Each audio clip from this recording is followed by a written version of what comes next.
नमस्ते दोस्तों। आज सुनिए, मन की मुराद पूरी हो गई। साधारण रंग रूप वाले कविज पर कोई ध्यान न देता था, लेकिन कॉलेज की सबसे खूबसूरत लड़की रिया ने जब उससे दोस्ती के लिए हाथ बढ़ाया तो वह हैरान रह गया। आखिर ऐसा क्या देखा रिया ने कविज में? घड़ी पर नजर पड़ते ही कविश ने जल्दी से नाश्ता किया और कॉलेज जाने की तैयारी करने लगा। वह बीए सेकेंड ईयर में पढ़ रहा था। कॉलेज की तैयारी वह बहुत इत्मीनान से करता था। उसका रूप रंग साधारण था, रंग थोड़ा दबा हुआ। उसकी कोशिश रहती कि कॉलेज स्टूडेंट्स, खासकर लड़कियां उसे देखे, लेकिन उसके साधारण व्यक्तित्व को देखकर कोई भी प्रभावित नहीं होता था। उसे इस बात का बड़ा मलाल रहता। ड्रेसअप होने के बाद उसने मेज पर रखा हेलमेट उठाया। उसके साथ घर के सामान की लिस्ट रखी हुई थी, जिसे देखकर उसे बड़ा गुस्सा आया।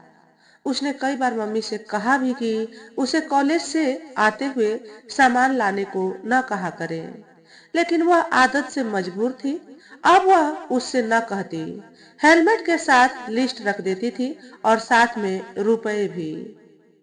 उसने खिन्न होकर रुपए और पर्ची जेब में रखी। वह मोटरसाइकिल स्टार्ट कर कॉलेज के लिए निकल गया। उसका कॉलेज करीब 8 किलोमीटर की दूरी पर था। कॉलेज पहुंचकर भी मम्मी को लेकर उसका रोष कम न हुआ था। उसे हमेशा लगता कि मम्मी उसे प्यार नहीं करती। उसकी छोटी बहन ताशा को वह ज्यादा प्यार करती।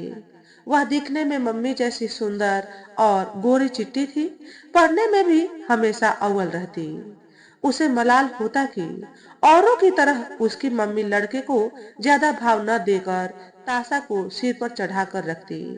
घर का कोई काम होता है तो वह ताशा की जगह उसे ही करने को कहती। मम्मी की देखा देखी बड़ा होने पर भी ताशा उसे इज्जत न देती। वह भी उस पर हुक्म चलाती। कॉलेज में उसका जिगरी दोस्त रोशन था। क्लास खत्म कर वह बाहर निकला तो उसे रोशन कहीं दिखाई न दिया। पता लगा आज वह कॉलेज नहीं आया था। उदास होकर वह एक पेड़ के नीचे बैठ गया। सामने उसकी क्लास के लड़कों का ग्रुप बैठा था। उसके सामने अपनी फ्रेंड के साथ रिया बैठी थी। वे बीच बीच में एक दूसरे पर कमेंट पास कर रहे थे। रिया क्लास की सबसे खूबसूरत लड़की थी। हर कोई उससे दोस्ती करना चाहता था। कविश की भी उससे बात करने की इच्छा होती। अपने अंदर की कुंठा के कारण वह उससे बात करने में झिझक जाता। रिया और उसकी फ्रेंड भी उसकी ओर कभी नजर उठाकर न देखते।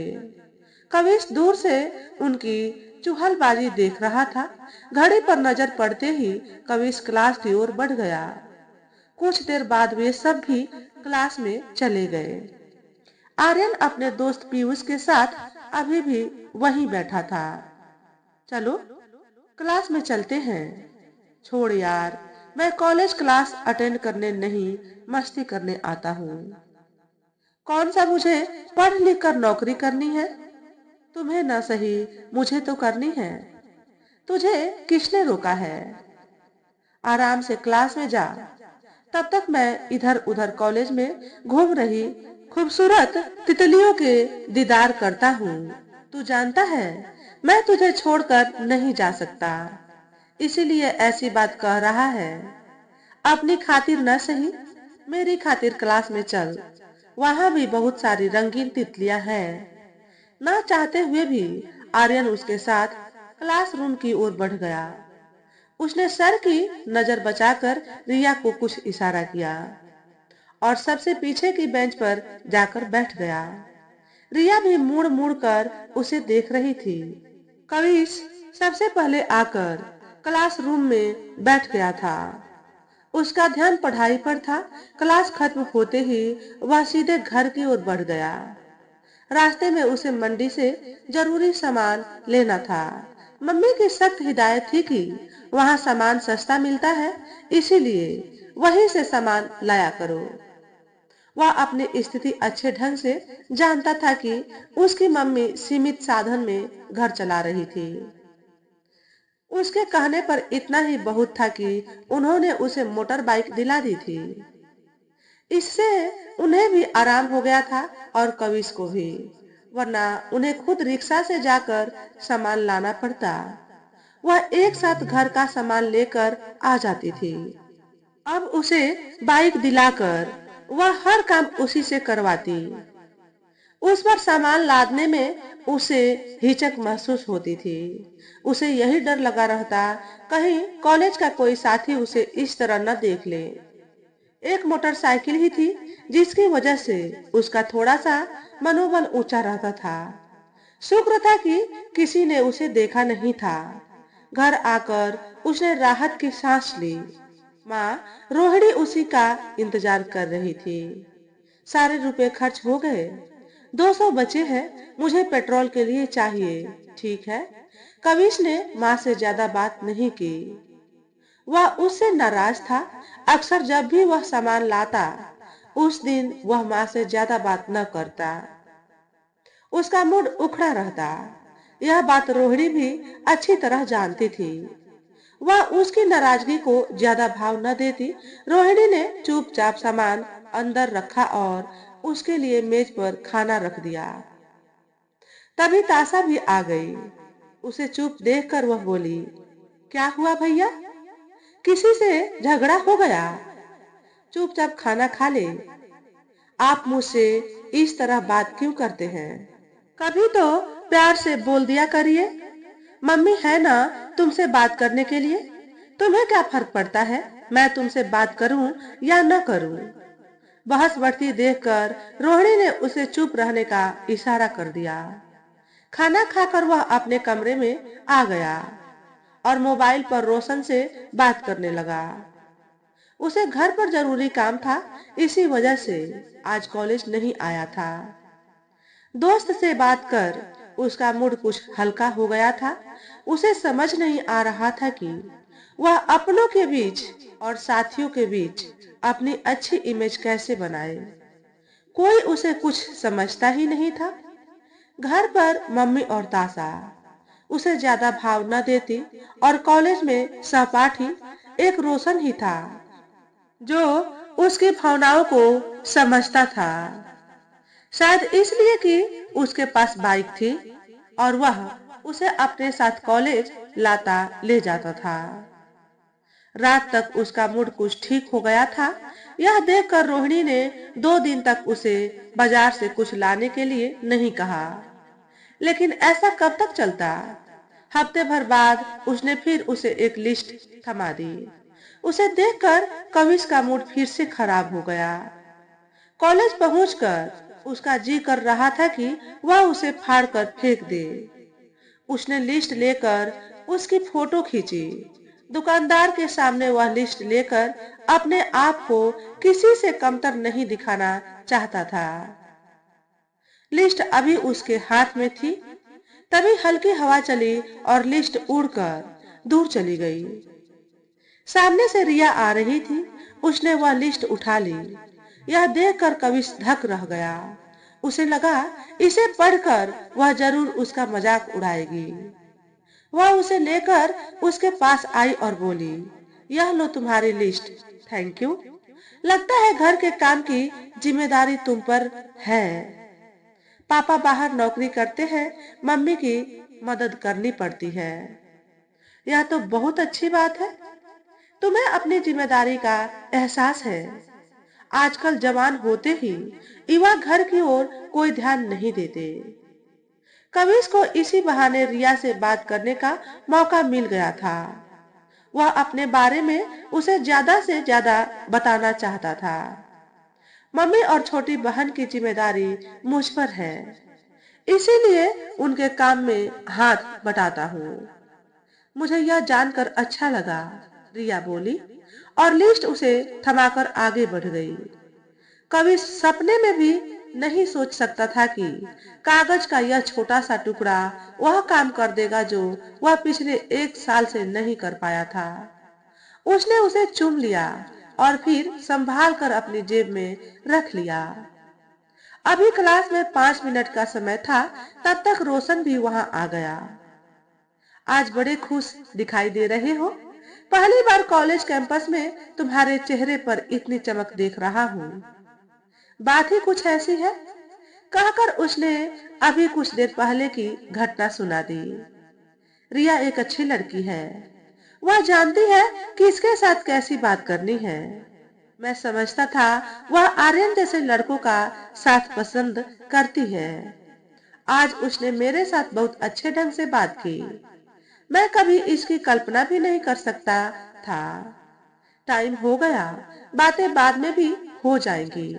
क्लास में चलते हैं। दोनों उठकर क्लास में आ गए। आज वह पीछे की बेंच पर बैठा था। बातों में उसे थोड़ी देर हो गई थी। रिया ने जैसे ही पलट कर देखा, उसने एक प्यारी सी मुस्कान उसकी ओर उछाल दी। यह देखकर वह भी हौले से मुस्कुरा दी। आज उसका ध्यान पढ़ाई से हटकर रिया पर ही लगा था। क्लास खत्म होने के साथ वे दोनों कॉलेज से बाहर आ गए।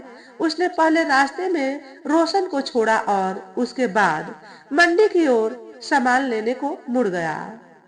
आज पहली बार उसे सामान लेने में खुशी हो रही थी। घर भी वह अच्छे मूड के साथ पहुंचा था। उसने सामान उठाकर मेज पर रखा और आवाज लगाई, मम्मी, भूख लगी है, खाना लगा दो। इतनी देर में वह हाथ धोने चला गया। उसका बदला हुआ रूप देखकर रोहिणी हैरान थी। कुछ कहकर वह उसे परेशान नहीं करना चाहती थी। इतना तो वह समझ गई थी कि जरूर कोई बात हुई है जिसकी वजह से सामान लाकर भी वह खुश था। तासा नहीं आई। आ रही होगी। कभी कभी ऑटो न मिलने की वजह से देर हो जाती है। तुम खाना खा लो, वरना खाना ठंडा हो जाएगा। वह मम्मी से ढेर सारी बातें करना चाहता था, लेकिन वह वहां से हटकर किचन में सामान समेटने चली गई थी। तभी तासा आ गई। आज उसके आने पर कविश को अच्छा लगा था। खाना खाते हुए वह बोली, तेरी पढ़ाई कैसी चल रही है? आज आपको मेरी पढ़ाई की कैसे याद आ गई? तुम पढ़ाई में अच्छी हो, इसीलिए जानना चाहता था। कुछ महीने बाद तुम्हारे बोर्ड एग्जाम है। इस बार तुम्हें पूरे स्कूल में टॉप करना है। वह तो मैं हर बार करती हूँ भैया, कोई नई बात नहीं है। मैं तो मेहनत करके भी अच्छे नंबर नहीं ला पाता। एक तुम ही हो जिस पर सबकी उम्मीदें टिकी है। ऐसा नहीं सोचते भैया, आप मेहनती हैं। मेहनत की बदौलत जरूर कुछ कर लेंगे और तुम पढ़ाई की बदौलत एक दिन बहुत बड़ी शख्सियत बनोगी। दोनों भाई बहनों को इस तरह हंसते हुए बात करते देख रोहिणी को अच्छा लग रहा था, वरना तो ताशा को देखकर उसका मूड खराब हो जाता था। खाना खाकर वह अपने कमरे में आ गया था। वह अभी तक रिया के ख्यालों में खोया हुआ था। कविश रिया से दोस्ती बढ़ाना चाहता था। आज 2 मिनट के लिए ही सही उससे बात करके उसे बड़ा सुकून मिला था। अगले दिन वह समय से पहले आकर कॉलेज गेट के पास ही खड़ा था। रिया को देखते ही उसने हेलो कहा। बदले में उसने प्यारी सी मुस्कान के साथ हेलो का जवाब दे दिया। तभी वहां आर्यन आ गया और वह उसके साथ बातें करते हुए आगे बढ़ गई। उसे अच्छा लगा था कि रिया ने आज उसकी तरफ देखकर उसकी हेलो का जवाब दे दिया था। उसने सोच लिया, एक दिन वह उसके दिल में अपनी जगह बनाकर रहेगा। इतना रिया भी जानती थी कि आर्यन टाइम पास के लिए कॉलेज आता था, लेकिन कभी इस पढ़ाई को लेकर सीरियस था। अक्सर वह क्लास में फर्स्ट लाइन में बैठा रहता और ध्यान से सर की बातें सुनता। रिया पढ़ने में औसत थी। उसने भी कभी पढ़ाई को गंभीरता से नहीं लिया था। एक दिन क्लास से निकलते हुए रिया बोली, कविश, तुमने वर्मा सर के नोट्स तैयार किए हैं? थोड़ा बहुत किए हैं। वैसे तो सब कुछ अब इंटरनेट पर मिल जाता है।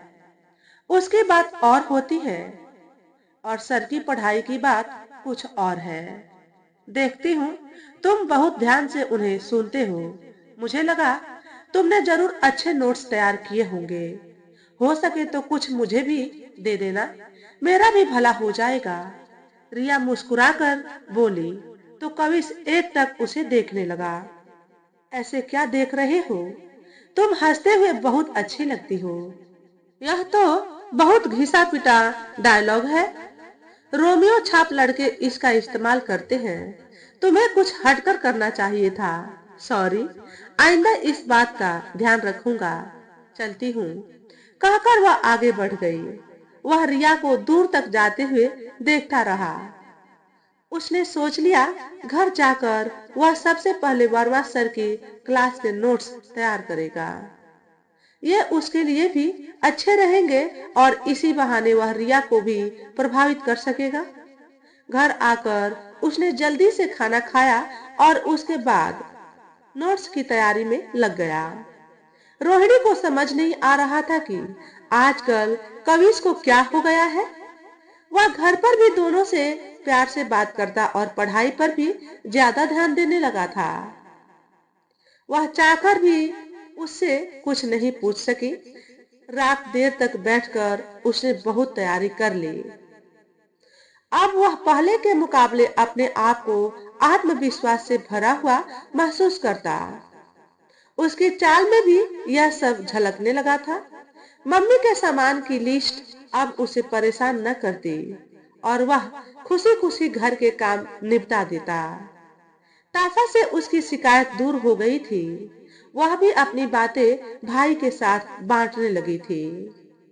हफ्ते भर की मेहनत में कविश ने सारे नोट्स तैयार कर दिए थे। उसने सारी बातें रोशन को बता दी थी। वह भी उसके लिए खुश था। शनिवार का दिन था। उसने आज रिया को नोट्स देने के बारे में सोच लिया था। वह क्लास के बाहर उसका इंतजार कर रहा था। कॉलेज से निकलते हुए पहले रिया को आर्यन ने रोक लिया। उसकी बातों से निबटकर वह आगे बढ़ी। कविश को सामने देखकर उसने पूछा, किसी का इंतजार कर रही हो? तुम्हारा कर रहा था। मैंने वर्मा सर के सारे नोट्स तैयार कर लिए हैं। Thank you. तुमने मेरी बहुत बड़ी मुश्किल हल कर दी। उनका पढ़ाया हुआ मुझे बिल्कुल भी समझ नहीं आता। मैं इस विषय में हमेशा पिछड़ जाती हूँ। बुरा मत मानना रिया। नोट्स देने से पहले मेरी एक शर्त है। पढ़ाई पर भी शर्त जरूरी है। मैंने ये नोट्स बहुत मेहनत से तैयार किए हैं, केवल अपने और तुम्हारे लिए। प्लीज इन्हें किसी और को मत देना। उन्हें भी मेहनत करनी आनी चाहिए। तुम ठीक कहते हो। मेहनत तो मुझे भी करनी चाहिए थी, लेकिन मैं इस काम में दिल नहीं लगा पाती। मैं तुम्हारी बात का ख्याल रखूंगी, रिया बोली। तो कविश ने उसे नोट्स थमा दिए। वैसे मैं इन्हें मेल पर भी भेज सकता था, लेकिन हार्ड कॉपी में पढ़ने में आसानी रहती है। संभाल कर रखना। चिंता मत करो, मैं इनकी परवाह अपने से भी ज्यादा करूंगी। तुम्हें चिंता करने की जरूरत नहीं है। जानती हूँ इस काम में बहुत मेहनत लगती है। मेरे लिए कोई और काम हो तो बेझिझक कहना। है ना एक काम? तुमने इतनी मेहनत की है तो कम से कम एक कप कॉफी तो साथ पी सकते हैं। चिंता मत करो, तुम्हें बिल भरने को नहीं कहूंगी।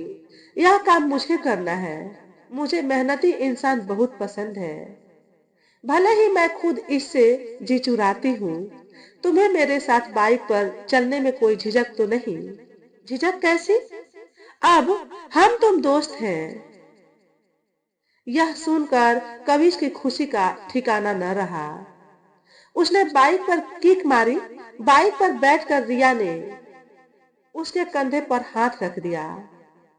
उसका स्पर्श पाकर उसे लगा जैसे वह धरती पर नहीं, आकाश की सैर कर रहा है।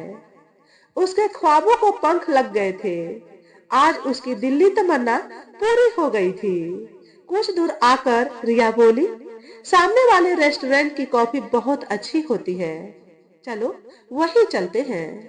न चाहते हुए भी कविश ने बाइक की स्पीड कम की और उस ओर मुड़ गया। वह उसके साथ और कुछ देर बाइक पर घूमना चाहता था। किनारे की मेज पर बैठते ही रिया ने कॉफी का ऑर्डर दे दिया था और साथ में कुछ स्नैक्स भी मंगा लिए। उसकी हालत देखकर रिया समझ गई कि वह पहली बार किसी लड़की के साथ बैठकर कॉफी पी रहा है। मेरे साथ यहाँ बैठने में डर तो नहीं लग रहा? कैसा डर? यह तो मेरे लिए खुशी की बात है। आराम से कॉफी पियो। मुझे घर जाने की कोई जल्दबाजी नहीं है। मम्मी पापा दोनों जॉब करते हैं। घर पर इस समय कोई नहीं रहता। घर पर मम्मी और बहन इंतजार कर रही होगी। उन दोनों को मेरी चिंता रहती है। वे खाना तभी खाती है जब मैं घर जाता हूँ। तुम्हारे लिए यह बहुत खुशी की बात है कि तुम्हारे पास ऐसी मम्मी है। हमारे घर पर चंपा सुबह खाना बनाकर चली जाती है, जो जब आता है तभी खा लेता है। रात में ही हमारी कभी कभी मुलाकात होती है। ऐसी जिंदगी का भी अपना ही मजा है।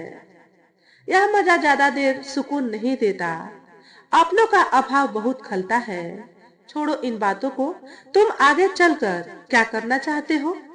पहले ग्रेजुएशन पूरी करूंगा, फिर कंपटीशन की तैयारी। देखो समय कहाँ ले जाता है। तुमने क्या सोचा? मेरे पापा का बिजनेस है, सोचती हूँ वही ज्वाइन कर लूंगी। मुझे कुछ और करना होता तो आर्ट्स न लेती। इसमें क्या बुराई है? विषय तो सभी एक जैसे होते हैं। सबकी अपनी अहमियत है। तुम्हारी बात में दम है, लेकिन आजकल यही समझ जाता है जो पढ़ने में होशियार है वह साइंस कॉमर्स लेकर चलता है। बाकी सब्जेक्ट तो मात्र डिग्री लेने के लिए होते हैं। ऐसा नहीं है। मेहनत तो सभी में करनी होती है। पढ़ाई लिखाई छोड़कर कुछ और बात करो। क्या करूं? समझ नहीं आता। मैं एक साधारण लड़का हूँ। आज से पहले किसी लड़की के साथ ऐसे बात नहीं की। आंटी ने तुम्हें बहुत अच्छे संस्कार दिए हैं। छोटी उम्र में ही तुम्हें जिम्मेदार बना दिया। इसके आगे रूप रंग माने नहीं रखता। रिया बोली। कॉफी खत्म हो चुकी थी। कविश ने रिया को उसके घर छोड़ दिया था। इसी बहाने उसने रिया का घर भी देख लिया था। आज का दिन कविश की जिंदगी में बहुत माने रखता था। घर देर से पहुंचने पर रोहिणी ने पूछा, इतनी देर कहाँ लगा दी कविश? दोस्त के साथ कॉफी पीने चला गया था। आप खाना लगा दो, मुझे भूख लगी है। बिना किसी लाग लपेट के उसने अपनी बात मम्मी से कह दी। ताशा तब तक खाना खा चुकी थी। वह बोली, एक बात कहूँ भैया, अब आप बहुत खुश दिखाई देते हैं। आपके व्यक्तित्व में काफी परिवर्तन आ गया। ऐसी क्या बात हो गई? उसकी बात सुनकर वह मुस्कुरा दिया। बोला, जैसा तू सोच रही है ऐसा कुछ नहीं है। मैं भी यह कहना चाहती थी। कविश कुछ तो है जिसने तुझे बदल दिया। मुझे किसी ने नहीं बदला मम्मी, आपने बदला है। यह क्या कह रहा है? मेहनत की कद्र करनी आपने मुझे सिखाई। आप जानती थी कि रूप रंग कद काठी और योग्यता के बल पर मैं किसी को प्रभावित नहीं कर पाऊंगा। तुम्हें हमेशा ताशा से शिकायत रहती थी। मैं जानती हूँ वह पढ़ने में होशियार है और दिखने में भी खूबसूरत भी। अपनी इन दो खूबियों के बल पर वह किसी को भी प्रभावित कर सकती है, लेकिन तुम केवल मेहनत के दम पर अपना मुकाम हासिल कर सकते हो। इसीलिए मैंने शुरू से तुम्हें मेहनत करने के लिए मजबूर किया। मैं आज तक तुम्हें गलत समझता रहा मम्मी। अब समझ में आया, मम्मी कभी गलत नहीं हो सकती। देर से ही सही, तुम्हें मुझ पर विश्वास तो आया। मम्मी, मेरी रिया से दोस्ती हो गई है, कहकर उसने सारी बातें उन्हें बता दी। रोहिणी के मन की मुराद पूरी हो गई। वह कविश के लिए बहुत खुश थी। वह जानती थी कविश एक साधारण लड़का है जो मेहनत के बलबूते अपनी मंजिल हासिल कर सकता है। इसीलिए वह हमेशा उसके ऊपर जिम्मेदारियां डालती रहती थी। इस वजह से उसे काम करने की आदत पड़ी। रिया ने समय पर उसकी पहचान कर ली। इससे ज्यादा अच्छी बात और क्या हो सकती थी? अब कविश को हेलमेट के साथ सामान की लिस्ट का भी इंतजार रहता। तो दोस्तों, आज के वीडियो में बस इतना ही। अगर हमारे द्वारा बताई गई कहानी थोड़ी सी भी अच्छी लगी हो तो वीडियो को लाइक और शेयर करें। चैनल पर पहली बार आए हो तो चैनल को सब्सक्राइब करके बेल नोटिफिकेशन को ऑल पर सेट कर लें, ताकि आपको ऐसे ही अच्छे अच्छे वीडियो देखने को मिले। हमेशा खुश रहें, हमेशा स्वस्थ रहें। वीडियो देखने के लिए आपका बहुत बहुत धन्यवाद।